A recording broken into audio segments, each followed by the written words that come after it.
everyone. Because we've got a really light week ahead reading-wise, and because I know all of you are gearing up for the Brain Buster ahead, I went ahead and made just one lecture for these modules. See how flexible and easygoing I am? In the spirit of all good early childhood and elementary teaching, I want to spend most of this lecture talking about the Howes and Ritchie reading because I think that one is more about telling us what to do instead of what not to do.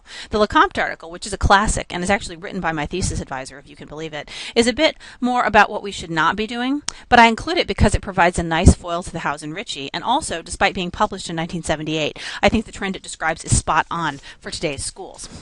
So in the spirit of the course, I want you to think about where we've been and relate these concepts, these powerful themes, to where we're going. So take a second, pause the screen, print these out, and I want you to be thinking about these themes as they connect to today's reading, which is about how classrooms function.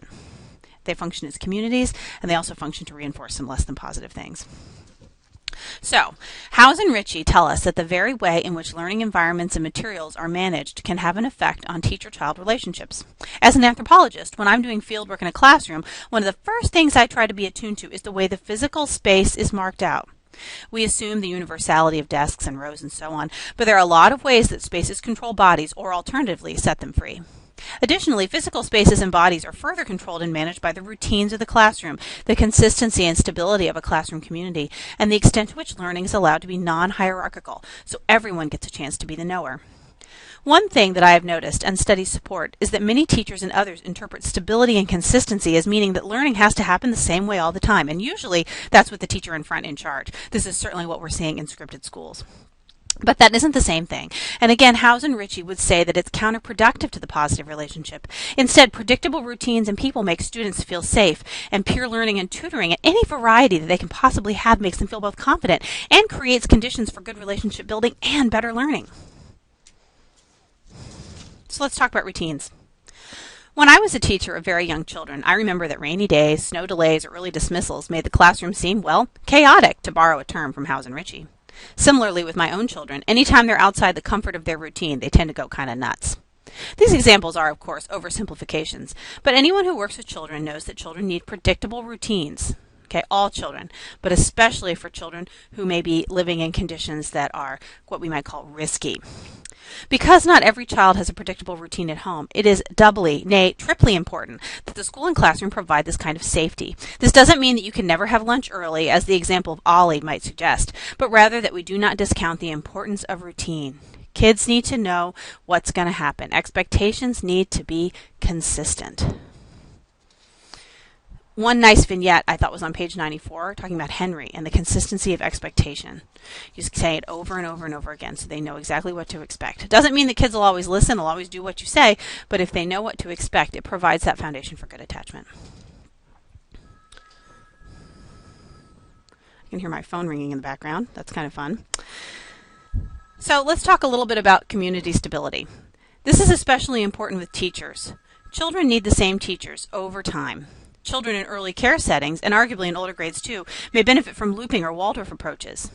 But there are still some questions about peer consistency. Few would argue that having the same teacher for a long period of time is anything but beneficial. However, I also wonder about the effects of a consistent peer group. In schools where students are transient, this can become an issue, as while relationships with the teacher may be strong and very positive, the constant change in peers could be disruptive. Of course, we have very little control over that, but I think it does contribute to the school environment in ways that maybe haven't been accurately documented. Peer learning.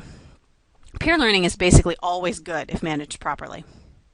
Anyon, in the classic article in 1990, which I can upload if people are interested, suggested that cooperative peer learning and independent work are essentially cultural capital denied to poor children in urban schools. For them, behavioral control took primacy over learning to work with and learn from and teach others. Teachers said these kids can't be supervised and so on.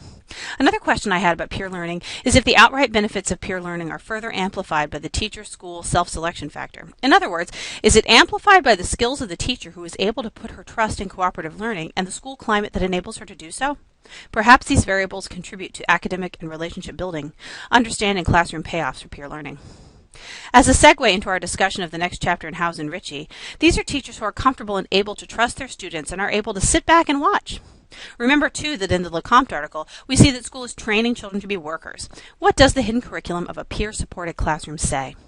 Lecomte writes on page 23 that, quote, the predominance of recitation and traditionally teacher-centered classrooms as adaptive responses to the authority relationships and spatial characteristics existing in most classrooms. This article certainly supports what I say school is really about, which is learning to sit down, shut up, and do your work. You can also see this on page 29 in the Lecomte piece. Where is the community in that? And what does that say about our value of attachment and trust? Classrooms are communities. If you think about it, a community is a very different place than an institution. Let's go back to Foucault, because by now you should all see that, in fact, with me, all roads lead to Foucault. The purpose of the institution is to create discipline, to create docile bodies in a curative sense. What then is the purpose of community? Certainly one cannot help but argue that there is a disciplinary function in all schools, although some are more overtly disciplinary than others. However, communities acknowledge systems, require understanding, and are less hierarchical in their approach, and certainly less curative. Managing a community is different from controlling individual children. As Howes and Ritchie suggests, communities are two-sided, while most classrooms have historically been hierarchical and one-sided. Lecomte's article certainly informs our understanding of classrooms as sites for discipline, and in that sense a curriculum of quote-unquote docile bodies. Of these facets of community, I think the most interesting was how Howes and Ritchie emphasized that children be consistently and constantly reminded to be a part of the group through everyday discourse and action. They made the point that in a European school, groupness was the overt goal. In the U.S., where the mythology of the bootstrap, of Horatio Alger and the quote-unquote self-made man, have so much primacy and individual test scores carry more weight than collective efforts, I think privileging the individual's contribution to the wellness of the group is nothing short of revolutionary.